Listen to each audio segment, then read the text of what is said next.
लोगों, जो मालो मता तुमको दिया गया है वो दुनिया की जिंदगी का नापायदार फायदा है, और जो कुछ अल्लाह के यहाँ है वो बेहतर और बाकी रहने वाला है।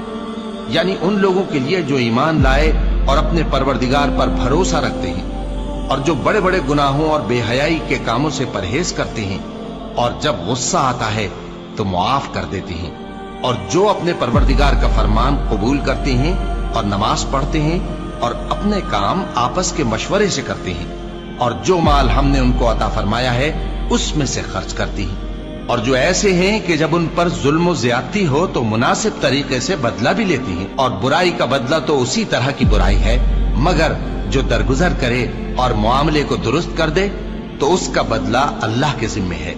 इसमें शक नहीं कि वो जुल्म करने वालों को पसंद नहीं फरमाता।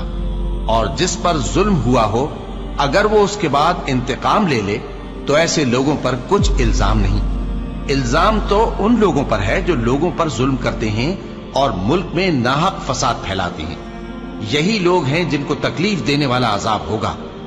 और जो सब्र करे और कसूर मुआफ कर दे तो ये बड़ी हिम्मत के काम हैं।